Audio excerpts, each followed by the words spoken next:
our analysis. Simon Mabon joins us, Professor of International Politics and Middle East Studies. He's at the University of Lancaster, up there in the northwest of England. Great to see you, sir, as always. Iran, an isolated rogue state. Will this move by the EU change anything? Give us a sense of what this designation of the Islamic Revolutionary Guard as a terror group, what it actually means.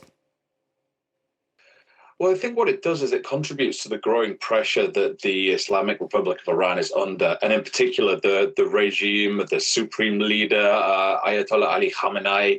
The pressure is building. This comes at a time when the US, massive armada, to coin Donald Trump's phrase, has arrived in the Gulf, and now there's diplomatic pressure, legal pressure as well, for that matter, by virtue of the prescription of the IRGC, all contributing to this sense of a ratcheting up of tensions. It's a move that many opponents of the Islamic Republic have been calling for, but Europe and the UK in particular have been thus far resistant to those calls. But Europe has decided, obviously, that now is the time to really put pressure on the state and to prescribe the IRGC.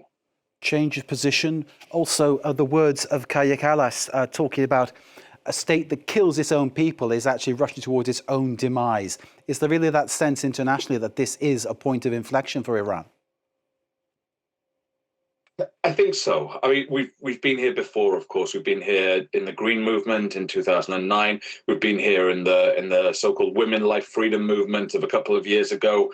And at those points, it seemed like the regime was on the ropes. But this seems somehow different, qualitatively different, in terms of the size of the protests, in terms of the breadth of groups involved in the protests, and in terms of the sheer ferocity of the regime's response. The death toll is devastating, of course, and I think this points to a regime that is certainly in a dire financial state, a dire political state, a dire social state, and it's lost any type of legitimacy at home and indeed abroad.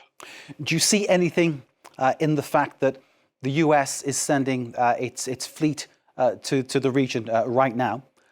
And this decision is occurring from Europe at this stage? Or is it just a coincidence? Is this a sign of better cooperation between the two blocs, do you think? Quite possibly. I mean, we don't know what was discussed when the EU leaders met with Donald Trump around the Greenland issue. We don't know if there was some type of agreement made where Europe would closer align itself with the United States on Iran. But I think this is the sort of the coming together of a whole host of different issues. The devastating and deeply troubling killing of so many Iranians by the state.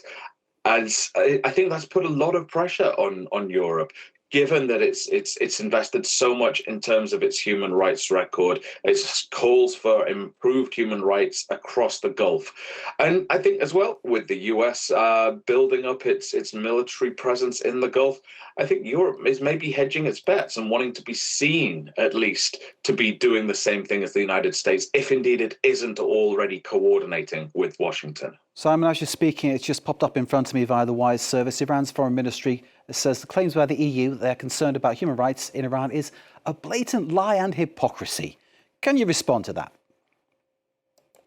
I can, yes. I think that is the sort of thing that one would expect from a regime that has just killed tens of thousands of its own people. I think it's shameful that this has happened. I'm not at all surprised that it is trying to diminish and dismiss the claims that it has killed these tens of thousands of people, if not more. I've spoken to people in Iran, fortunately, in the past few days who've seen the death toll, who've seen the horrors, who were there, who've seen and endured what must have been a hugely traumatic experience for them. And so to come out and say that this is a fabrication, I'm not surprised, but I'm also, it's entirely predictable. Iran's foreign ministry too saying that Iran reserves the right to its legitimate and lawful rights to take reciprocal measures against the EU's decision to classify the Revolutionary Guard as a terror group. And one wonders about the two French nationals who are still in Tehran, whether that would affect their safety. Yeah, well, we know that Iran has got a history of using hostage diplomacy and prisoner diplomacy to try and exert influence. We saw that with Australia a number of years ago. We've seen that with Nazanin Zaghari-Ratcliffe in the UK. So I think it's a real worry. I don't want to add to any anxieties of family and friends, of course, but we know that Iran has a track record of this, and I would hope that French officials, EU officials, other officials who have any type of sway over this are doing what they can to ensure that this does not become a serious issue. Indeed, Cécile Collin-Jacques Paris released from Evin prison, but still in the French embassy, unable to get out of the country of Iran. Simon, just thinking about the possibility of Trump following through with what he's been saying about a strike on Iran. Of course, he did it last June. He said he could do it again. And he keeps talking about the firepower and the strength and the ability that the US would have to use his hyperbole, his very bellicose words, kind of wipe out Iran. Is this an issue where Trump isn't lying, isn't twisting the truth? The US is capable of doing that.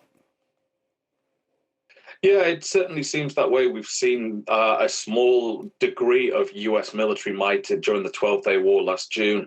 And I think it's perfectly plausible that the might of the US military could be used against the Islamic Republic. But whether that is then able to eviscerate, to hollow out the Islamic Republic itself, this system of government that's been in place for close to 5 decades, is another thing altogether. There are very serious questions about the type of strikes that Donald Trump may or may not endorse, what the end goals are, what the questions are that he's trying to resolve here. Is this about the nuclear issue? Is it about regime change? Is it about supporting the protesters and empowering the protesters? Or is it about something else altogether? We just don't know. And that's part of the problem with Donald Trump. I was in Jordan a couple of weeks ago. It seemed as if a strike was going to be taking place. There were rumors of airspace closures. Embassies were evacuated across the Gulf.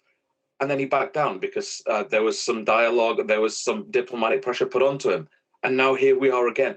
Part of the problem is we just don't know what the end goal is. We don't know what the medium-term goal is, and we don't know what the short-term goal is with Donald Trump. Simon Mabon, as always, pleasure speaking to you. Thank you very much for the light you shed on what is a very complex story and a very serious story too. Simon Mabon, Professor of International Politics and Middle East Studies at the University of Lancaster. Pleasure speaking with you, sir. Thank you. Thank you.